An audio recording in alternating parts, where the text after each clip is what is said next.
जुबिन के एक music teacher थे, बिजनी करके एक जगह पे। तो वहाँ उनके निधन हो गए। बहुत सालों के लिए नहीं सिखाया था, कुछ समय के लिए जुबिन को सिखाया था, लेकिन जुबिन को याद है। तो उन्होंने कहा कि चलते हैं। मैंने चलिए। तो जुबिन चलेंगे तो रात को ही चलेंगे। तो हम दोनों निकले, साथ में गरिमा बहू भी थी। तो हम तीनों गए। रास्ते में उस समय गूगल मैप इतना डेवलप नहीं थे, आया ही था, या हाँ आया था, लेकिन इतने वो डेवलप नहीं थे। तो अंधेरे में हमारे रास्ते थोड़ा सा गड़बड़ हो गए। तो हम निकले तो सही टाइम पे थे, जब तक हम पहुँचे सुबह 6 बज गए थे। तो हम पहुँच के उनके घर पहुँच के, और वो बहुत वेल स्ट्रक्चर्ड घर नहीं था।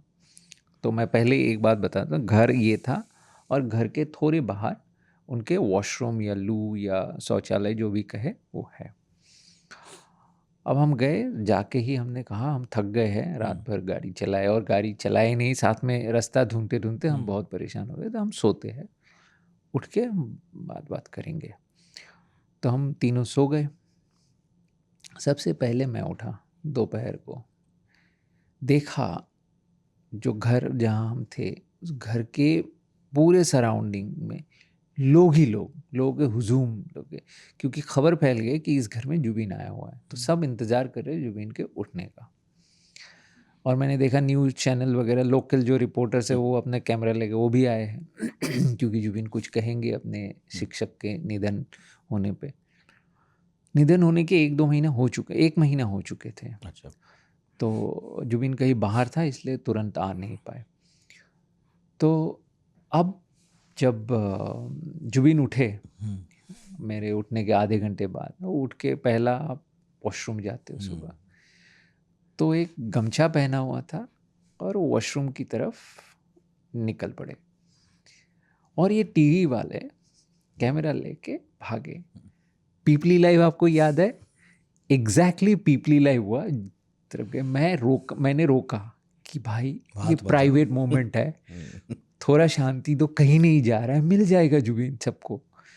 तो ये जुबिन के साथ होता था। और एक आखिरी, वो अपने मनमर्जी का मालिक था। फिर एक दिन उन्होंने मुझे कहा कि तेजपुर यूनिवर्सिटी में प्रोग्राम था, तो मुझे कहा कि तुम भी चलना मेरे साथ, क्योंकि उस समय मेरी बहन तेजपुर यूनिवर्सिटी में पढ़ती थी। तो तुम्हारी बहन से भी मिल लेंगे, हम दोनों चलेंगे।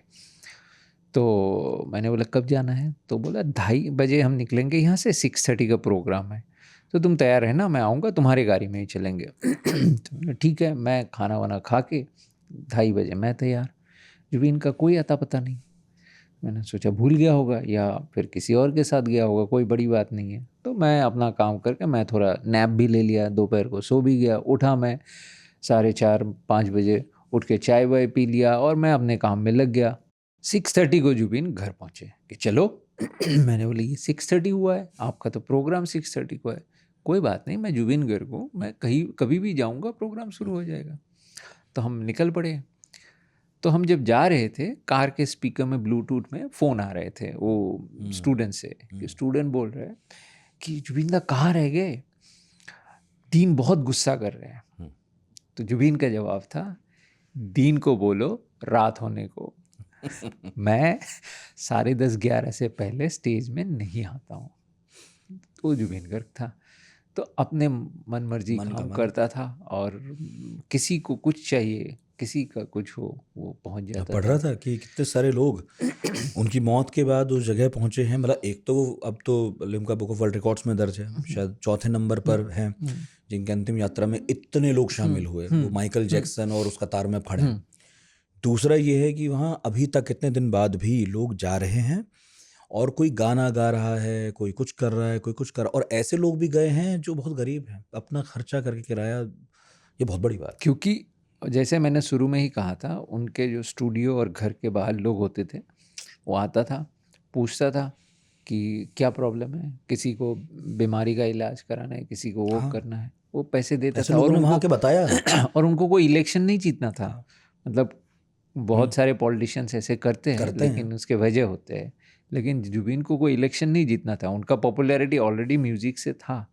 ये सब वो दिल से करते थे, कोई वजह नहीं।